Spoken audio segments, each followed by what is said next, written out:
Welcome to the Money Tip podcast presented by Fully Funded Life. My name is Joe Sengel, and I'm here to help you live your fully funded life. And today we have a very interesting conversation. We're going to be talking about a topic that many people have asked about. It's one of the top questions I get at our live events. And really, I said, I need to go find somebody who can speak more intelligently about this. And that is the topic of cryptocurrency. And I was having a conversation recently with a fellow named Matt Hines, and he had a lot of knowledge about cryptocurrency. I asked him to be a part of the podcast so he could come, one, educate me, but also help educate all of our podcast listeners. And so he has agreed to be a part of it. And so welcome everybody to Matt Hines to the podcast. Matt, thanks for joining me today. Hey, thanks for having me. I'm excited to be here, excited to help educate your audience on all of these things. Yeah. Hey, so before we dive into crypto, share a little bit about you, your family, and how you started learning about crypto. Sure. So yeah, my name's Matt. I grew up in the Charlotte area. Spent a lot of time in Kansas City. So now I find myself back in South Carolina. So I've been in ministry actually, worked in like a communications department, but during COVID, I actually just started asking a lot of questions just internally, just like everybody else. My grandpa always said that when someone gives you something for free, then someone is paying for it. And so when I got a check from the government, that just sent me down a rabbit hole. And so, yeah, I just started asking a lot of questions. I started reading a lot of books, basically spending all of my free time just trying to find answers to what in the world was going on with just our whole system. And I would say that I have seek the Lord in those things as well, and just in prayer and just in a proper framework, not like trying to seek like more money per se, but just trying to like provide for my family and just create an honest living. Yeah. And so you have gotten a definition of cryptocurrency now that is in your mind. So we can all go chat GPT, what is crypto? We can Google, what Yep. is it? But kind of in layman's terms, how would you describe cryptocurrency? What would be your definition, the Matt definition of crypto? Yeah, so that's a very vague term. And so I actually typically avoid the word cryptocurrency because it's so vague. Even the word currency today is too vague. And so money isn't really money. Currency is just, yeah. So I actually avoid it, to be honest. So I So use the word do you blockchain. define an individual form of cryptocurrency like Bitcoin? Would it be better to define what is Bitcoin? I could do that, but we Yeah. could start with cryptocurrency. So I would say, yeah, there's levels to cryptocurrency. So I would say something that's stored on a blockchain.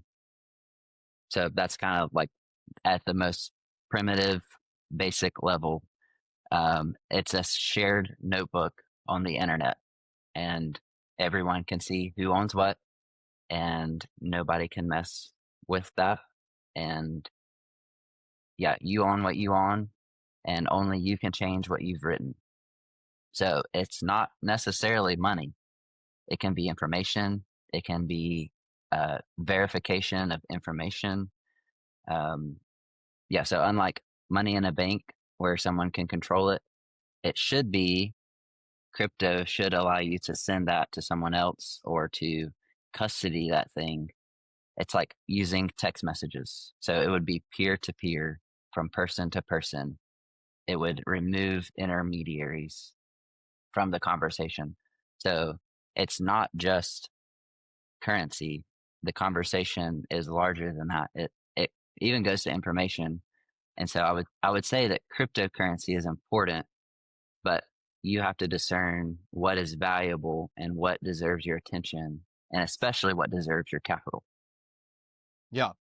And so I think that that's a great way to kind of start this conversation. If we were to think about the existing financial system, everything has intermediaries. So if you want to transact with a credit card at a merchant, that doesn't go directly to the merchant. It goes to a bank, to a merchant account, through payment processors, and 2 or 3 days later, it finally settles, minus some fees, to the person you did business with. And what blockchain technology and individual custody has done is it is allowed direct peer-to-peer transacting anonymously, um, and eliminating the friction, as I describe it, of going through intermediaries. You feel like that's That's right. a decent add-on to your conversation there, your description? Yes. Yeah. Good. Especially when you're So, just looking at the money category. yeah, the money category. Right, right. And we're going to talk about that headed right now. It's a great lead into my next question I had for you. Is one of the top questions I get all the time, Matt, is crypto, is it an asset or is it a currency? What say you? Yeah. Yeah, I could say both. So Bitcoin obviously is an asset. And maybe there's a couple more in there, and we'll kind of see what that entails.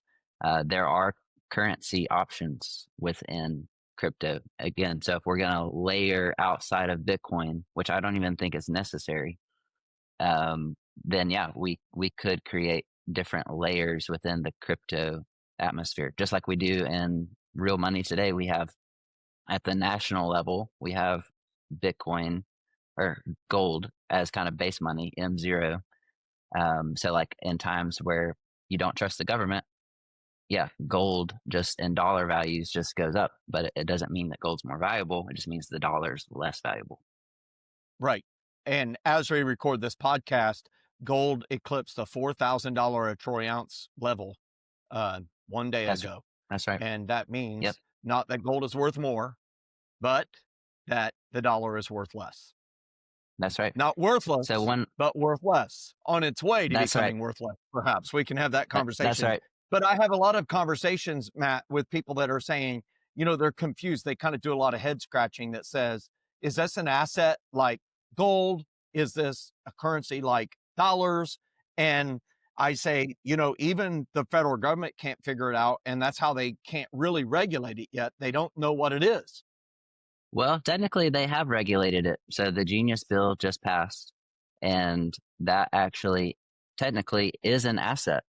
But you have to discern, is the treasury debt of the United States an asset? I would say it's not. So is debt money? I would say no, because I adhere to more like Austrian economics, where, yeah, today everything that we teach in our schools is a different form of thought called Keynesian economics. So yeah, going back to the conversation, there is cryptocurrency is a vague definition. It's a vague word even. And you have to look at it even in today's society. So like, yes, it can be an asset. So we're going to tokenize everything.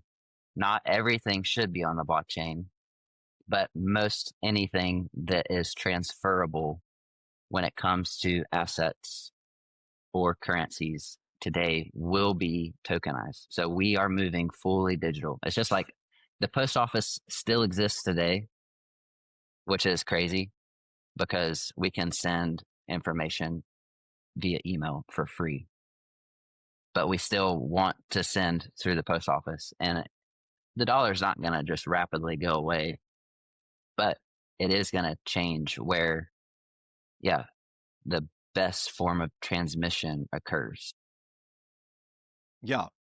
And people migrate to what is more efficient, less friction, and eventually you'll have a coalition that is large enough that they will force it because the majority will rule. So That's right. let's talk about a couple things that are common questions, and then we'll dive into some details of this. I love this idea that you say everything will be tokenized. So I've heard and listened to a podcast episode with great interest about the idea that it's going to allow real estate to be tokenized, and that you could have 10,000 owners of one single house, that they can tokenize fine art, they can tokenize vintage bottles of wine. Is that what you think are stating by tokenizing everything? Yes, but it doesn't mean that like that is like valuable in and of itself. So it's just a digital representation of the ownership of that asset.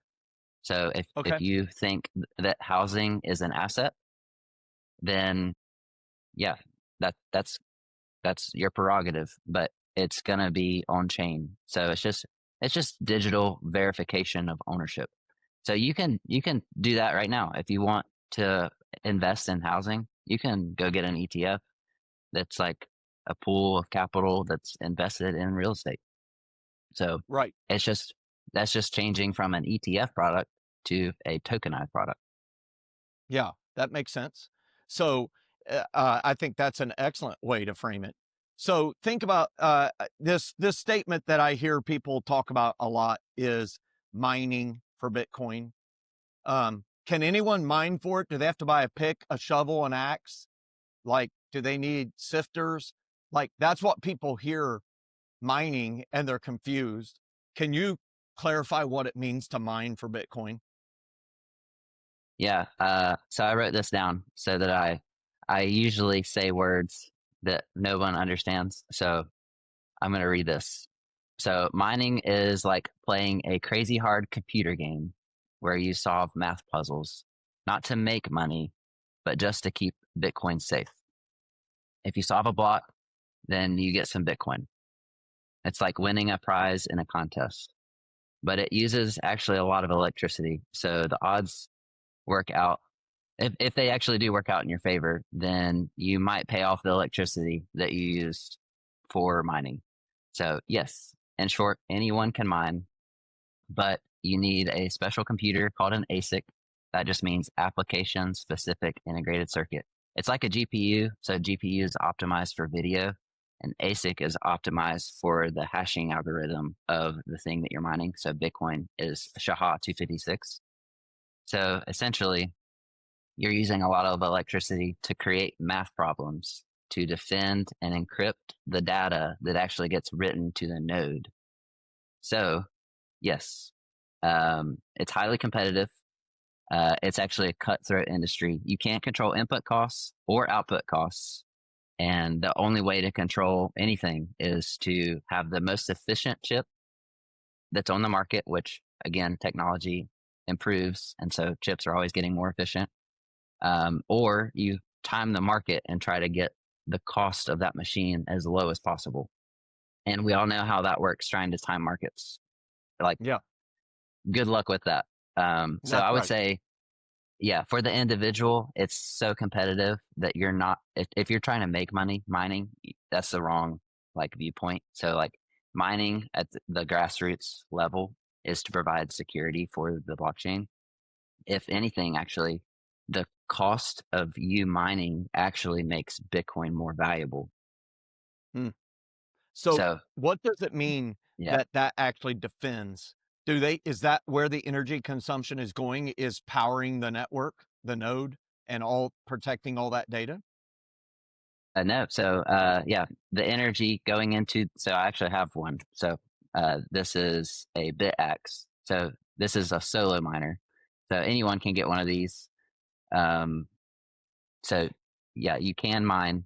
The energy going into that chip is only to write data on a block, which gets stored on a node. So I would say mining without running a node isn't really beneficial. So both are important. Both need to stay decentralized, meaning that not one entity or 51% of the network is controlling that portion. Actually, I would say we need to improve mining and node operators. So we need more people to mine So you can actually do it for utility. So I actually produce heat using Bitcoin mining. So it's super efficient actually to create heat. So instead of using a space heater, buy a miner. Get a get a space heater in your house. There's a lot And of that options that so are coming that out. chip, that BitAxe or other similar type things, they're doing similar action anyhow, Yeah, produce this one doesn't. enormous heat. Right. This one is like 15 watts. So if Oh, you look at space heaters, like that's not going to provide much heat. But like I have one that's like 500 watts, and I yeah. have several of them in different rooms. And I actually have a server that actually like turns them on and off with temperature sensors around the house. And yeah, I don't use the HVAC heat in my house. So you could do that if you wanted to, and that would like help the network. And if you got paid any Bitcoin, then that offsets the usage that you normally would be spending on your heat.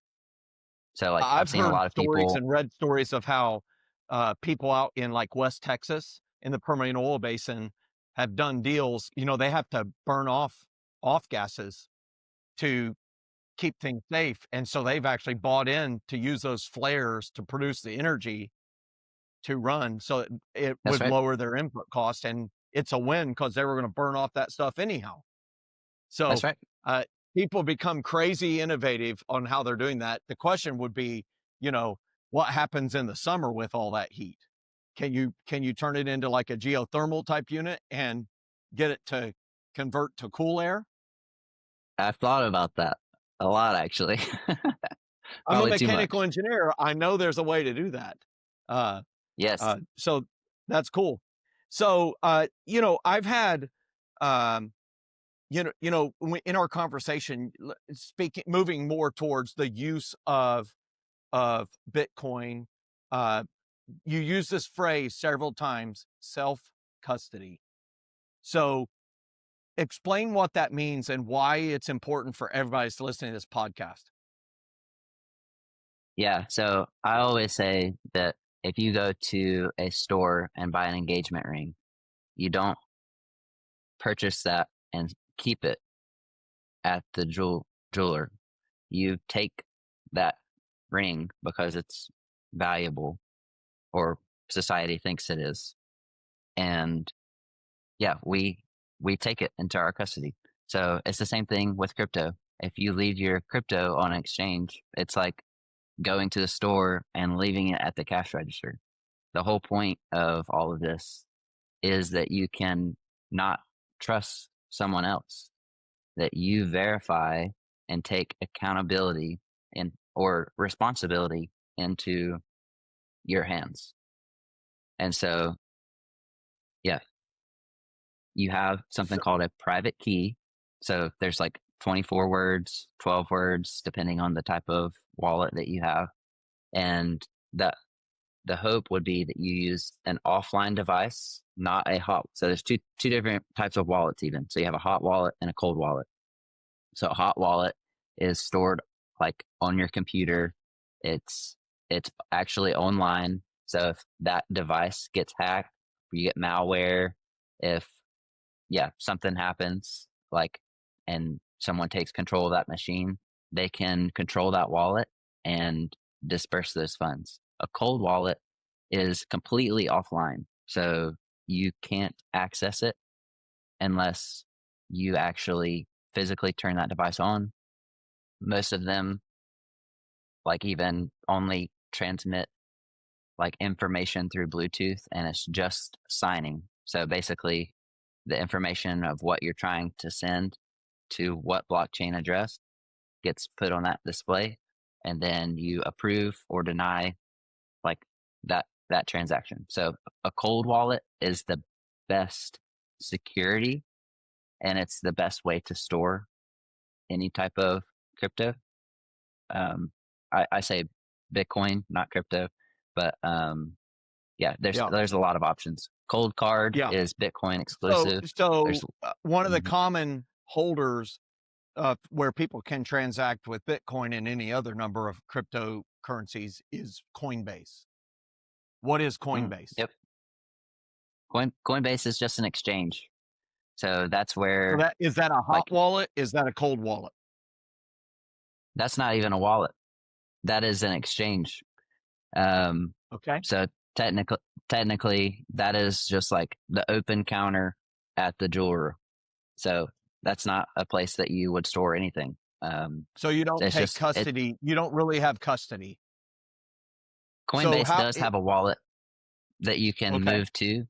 It's called Coinbase Wallet, so you can technically move it out of that. But yeah, that is still an exchange.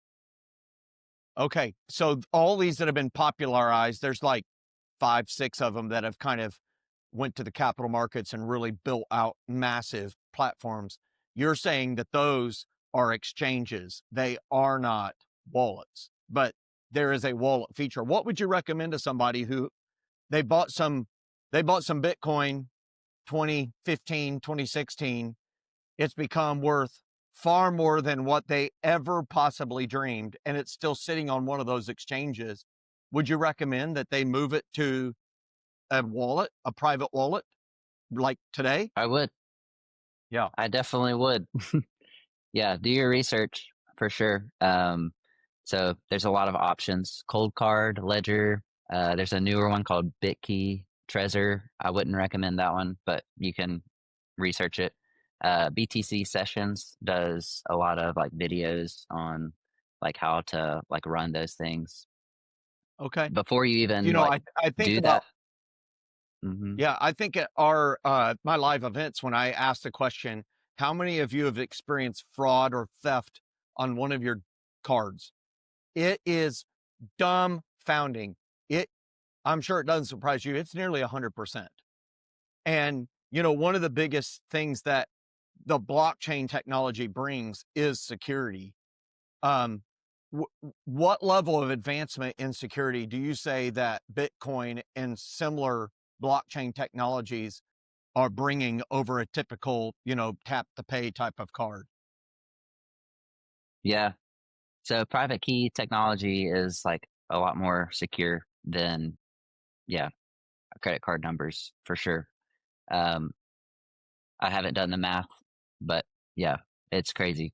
Like even like a private key, like there's like 1,000 words, and there's yeah, so the pool is like 1,000 words or more, and there's 24 words, and so everybody talks about when's quantum gonna like hack Bitcoin, but yeah, when's just basic like computing in our current infrastructure gonna hack banking and your 4-digit pin. Like I just think it's silly. Yeah, It's like the level of security on Bitcoin is like exponentially higher than anything that right. we use today.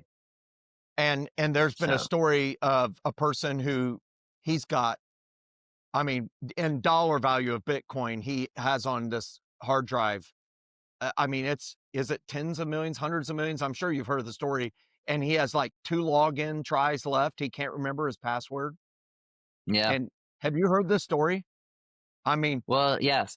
So that's an important point. So like a lot of people will get their hardware wallet and then there's like a password to actually view like or to sign transactions. And so if you didn't store your 24 words or you lost those 24 words, then you don't have access. Or say you actually stored those 24 words on a digital device, now it's online. And so somebody else can take that. Or if you like put it in a safe and then you go in a boating accident and lose the safe, then like maybe somebody will scuba dive and take those 24 words. So it's just like, hey, if you store your gold somewhere yeah, and somebody finds it, it's kind of finders they can take keepers. custody of it. Yikes. I was thinking about this principle of self custody and after our conversation and before today's conversation, I went on a footsteps of the Apostle Paul trip to Greece and Turkey. Oh, And cool. as I was over there, one of the islands we hit was Crete. And I was reminded of the Greek financial crisis and the austerity measures that were put in place from like 2008 all the way to 2017 or 18. And it brought to mind, I remember the story and I looked it back up that in the island of Crete, they had their government had invested in Greek debt. The Greek debt went bad. And so their genius idea was anybody who had more than $100,000 in a savings account on the island of Crete, they were going to take 10% of it from them. And they did. They took 10% of it just off the top. And this That is what happened to happens when you allow other people to have custody of your money. They know what you have and they can take it. And yes, governments have taken it. Yep, they've done that in the United States with our gold, Executive Order 6102 in 1933. During the heart of the Great 1933. Depression, they took everyone's gold. Yeah, that That's happened to my why. friend in Malawi. Did it really? They they had like their whole family savings they stored in US dollars, and the bank actually like changed rules, and then overnight they inflated, like literally in one day it was 75% inflation, but they went to their bank to like make some transactions, and they had actually took all of the US dollars and put it in the local currency before they inflated it. So they lost essentially 75% of their wealth overnight. Horrible. And so that kind of speaks to some of your conviction on why people should know about these blockchain asset currency, plus a lot of other things, securities. This was a great conversation about cryptocurrency with Matt. Tune in next time for part 2 of the conversation. Thanks for watching. Don't forget to like and subscribe.